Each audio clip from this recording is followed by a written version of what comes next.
engkol Vega R atau Jupiter Jet ngelos ya teman-teman ya. Jadi kita dapat pasien engkolnya ini ngelos, dan itu biasanya penyebabnya itu ada di bagian bak kopling ini ya teman-teman ya, terutama part yang namanya cage ya teman-teman ya. Nah, cage itu ini teman-teman, atau bentengan ya. Nah, ini biasanya yang bikin engkolnya itu jadi ngelos. Nah, seperti apa cara penggantiannya dan apakah benar memang cagenya, teman-teman bisa simak dan tonton video ini sampai habis. Mudah-mudahan bermanfaat. Oke, jadi untuk video proses pembongkarannya ini sengaja nggak saya cepetin ya, buat kalian yang masih pemula, karena memang video-video saya ini saya buat khusus untuk pemula, karena kalau senior saya kira nggak perlu nonton video saya karena pasti udah lebih ahli ya teman-teman ya. Jadi saya juga pemula, jadi mudah-mudahan dengan proses pembongkaran yang nggak saya skip itu bisa jadi contoh buat kalian yang mungkin belum pernah bongkar dan pengen bongkar sendiri di rumah.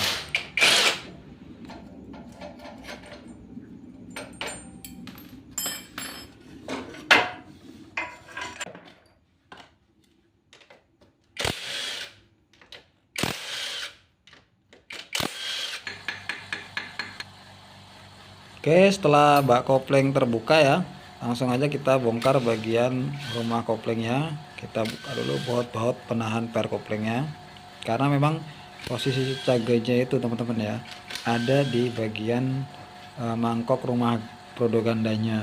Nah, jadi mau buka mangkok prodogandanya ini kita harus buka dulu rumah koplingnya, karena dia ada di bagian bawahnya.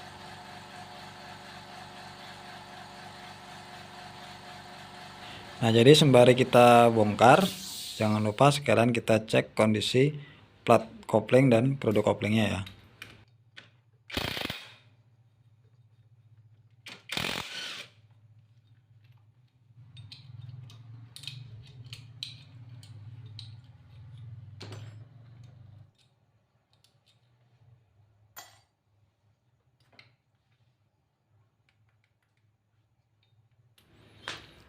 Nah, selanjutnya langsung aja kita buka bagian mur askreknya ya teman-teman ya.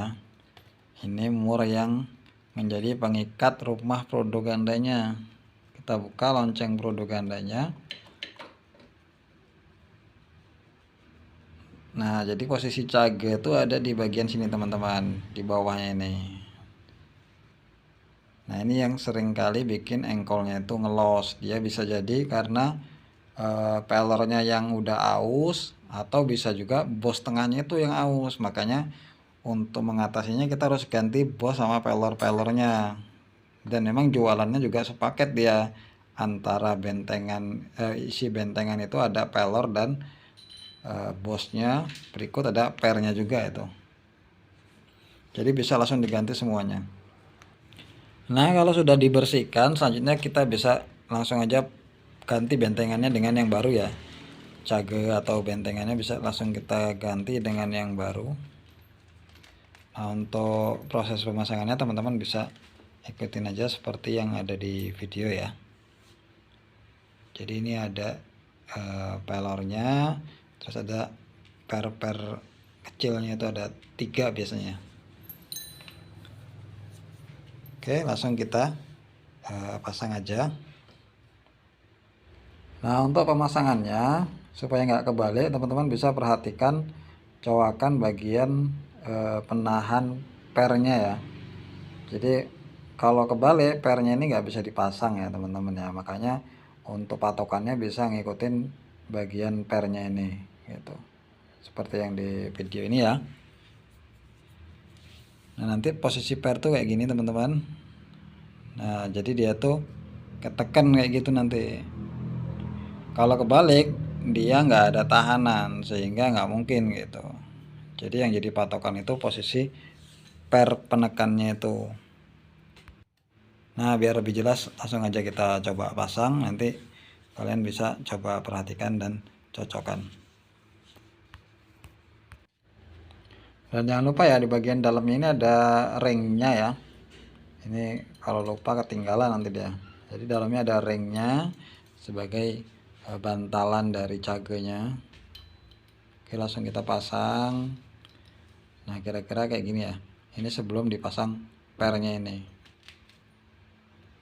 Jadi pernya terakhiran pasangnya.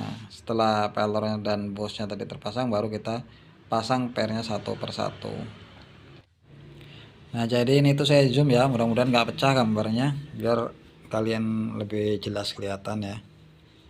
Nah, untuk pemasangan per, caranya caganya itu jangan terlalu masuk sampai pol dulu, sisakan ruang untuk lubang atau cowakan bagian pernya supaya bisa dipasang. Ini pasang satu persatu dengan menggunakan bantuan obeng min ya, obeng min yang kecil. Nah, kalau seandainya agak terlalu masuk gini, kita bisa naikkan sedikit biar ada celah untuk masukin pernya. Nah, jadi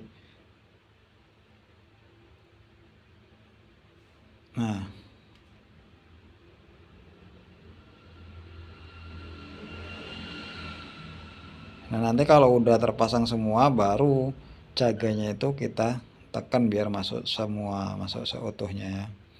Dan hati-hati saat pemasangan ini, seringkali per ini mental terus hilang. Makanya memang biasanya pada pembelian cagai yang baru itu ada cadangannya, ada yang isinya 4, ada yang isinya 6, itu untuk serep ya, bukan harus dipasang semua, tapi untuk serep kalau seandainya pas waktu pemasangan itu pernya mental.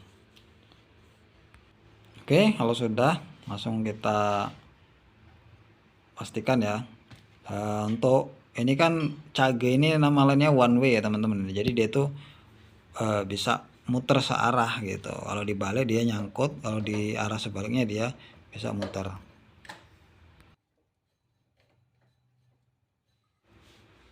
Oke, jangan lupa ini ada bosnya juga ya teman-teman ya, bagian luarnya.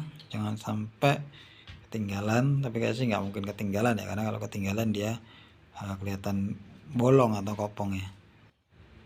Kemudian ini ada ringnya dan langsung kita pasang murnya. Nah, selanjutnya kita langsung aja pasang rumah produk koplingnya. Nah, ini tuh ada ringnya juga ya, sebelum satelit kopling ini ada ringnya.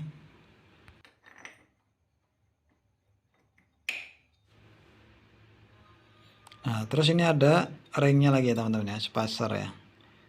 Baru kemudian kita pasang mur dari rumah kopling ataupun satelit koplingnya. Jangan lupa dikencengin, pastikan nggak kendor karena ini nanti sangat berpengaruh dengan kinerja koplingnya. Terus bagian mur askreknya tadi juga jangan lupa dikencengin juga. Dan kalau seandainya askreknya itu ikut muter, nah ini bisa kita ganjel pakai lap, kemudian di bagian produk gandanya kita congkel dikit pakai obeng min ya, cari selahnya.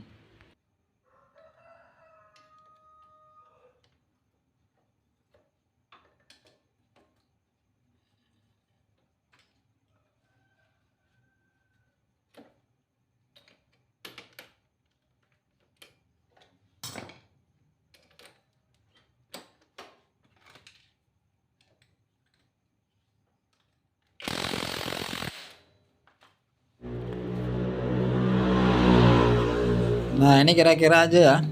Kalau udah yakin udah kenceng, udah cukup, jangan terlalu kenceng juga, apalagi pakai impact itu. Kalau bukan impact biasa pakaian kita, biasanya bisa over torque, nanti bisa dol murnya. Selanjutnya kita langsung aja pasang bagian produk kopling, disusun berikut dengan plat koplingnya. Dan kalau teman-teman baru produk koplingnya diganti dengan yang baru, jangan lupa dikasih oli biar nggak cepat aus. Untuk hidup pertamanya itu udah ada pelumasnya ya.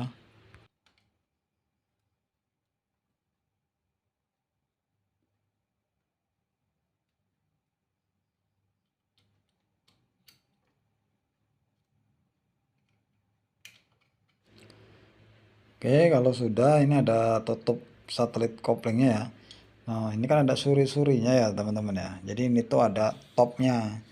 Nah, kalaupun nggak ada tandanya, misalnya tutupnya itu udah pakai imitasi, tinggal dicari aja posisi mana yang dia itu tutupnya itu bisa rapet dengan produk koplingnya, jadi nggak ngambang.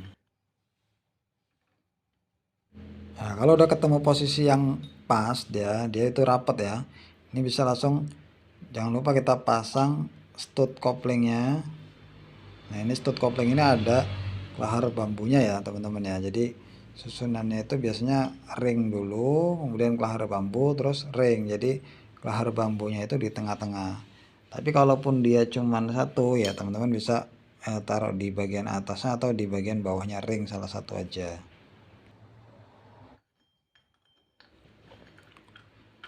Nah, kalau sudah, kita selanjutnya bisa langsung pasang per koplingnya ya.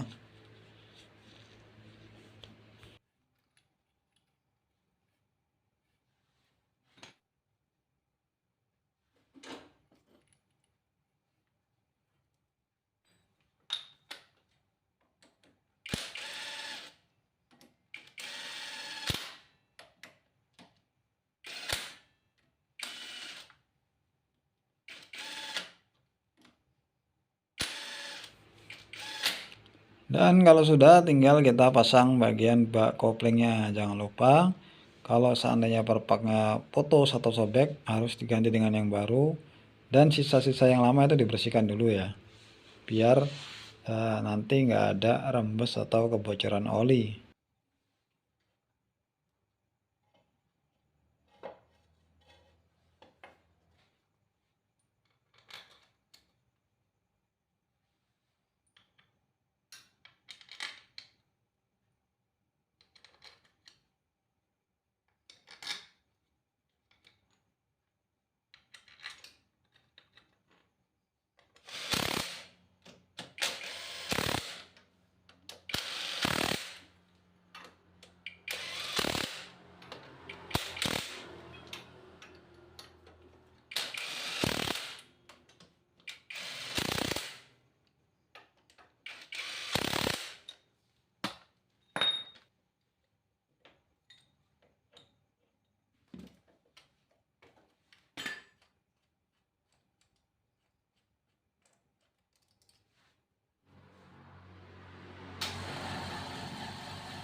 Nah, kalau oli udah terisi, selanjutnya tinggal kita tes dulu ya teman-teman sebelum knalpot kita pasang, supaya kalau masih ada masalah bongkarnya lebih enak.